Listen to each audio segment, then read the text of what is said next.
So let's dive into a question that I think, we've all asked ourselves at some point. Why do good, really capable people sometimes just fail?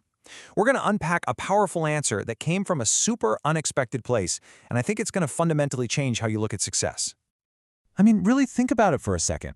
We've all seen this person, right? Someone who seems to have it all. They're smart, they're talented, they've got all the support in the world, and yet, for some reason, they just can't seem to make it work. Well, this exact puzzle is where our story kicks off. And it all starts with a man named Pieter de Villiers. Now, he wasn't some big-shot CEO or a fancy researcher. Nope. He was a minister. Just picture him in his quiet church office, listening day after day to this stream of young, promising people who were all telling him the same story of frustration and failure. Pretty soon, Peter started to see this really disturbing pattern emerge. The people coming to him, they weren't struggling because they were lazy or, not smart enough.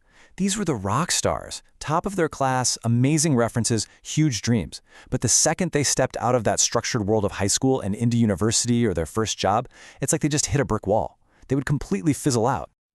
And this is where things get interesting. Peter had a background in psychology, and it kicked in big time. He realized that just offering some words of comfort wasn't going to cut it. He had to become an investigator. So he stopped focusing on the symptoms, the failure, the frustration, and started digging for the root cause, asking a totally different kind of question.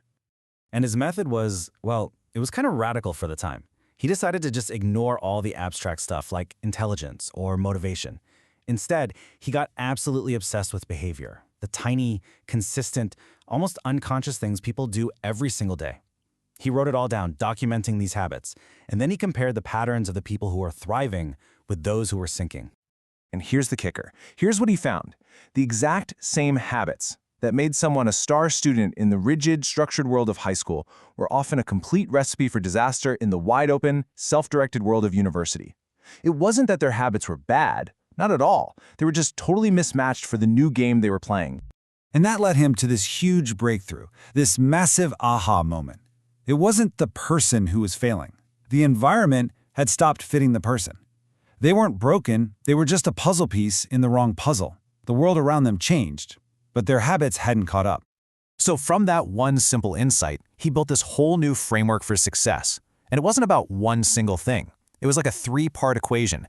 You've got the individual's natural habits, the specific task they're trying to do, and the environment where it's all happening. And when those three things click, when they all align, performance isn't a struggle anymore. It's just effortless. Now, this whole idea didn't just appear overnight. You can see how it grew over a whole decade. It started with those observations in his office back in the early 90s. That led to real, focused psychological research.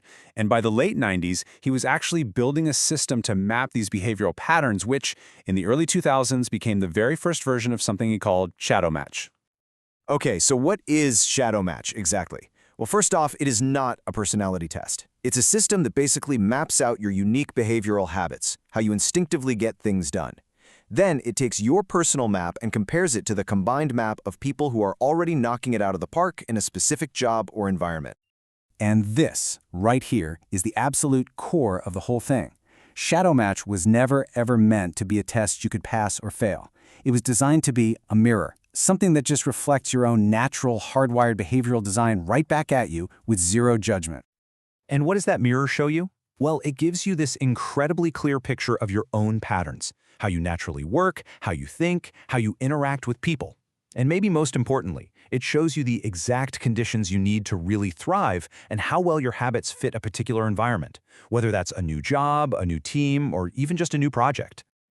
All of this leads to a really powerful conclusion. See, the goal isn't to twist yourself into a pretzel to fit a job. The goal is to deeply understand your own wiring and then go find a career in a workplace that fits you. And when you get that alignment right, success stops being this thing you have to fight for, and it just becomes a natural, predictable outcome. It becomes a habit. It all just circles right back to Pieter de Villiers' original insight, born from all those conversations in his church office. And it's such an empowering, empathetic idea, isn't it? People don't fail because there's something wrong with them. They fail because the environment doesn't fit who they are. So, let's turn that mirror on ourselves for a second. As you think about your own job, your team, your life, maybe the most important question we can ask isn't, am I good enough, but something else entirely. Does this environment truly fit who I am? It's a powerful question, and definitely one worth thinking about.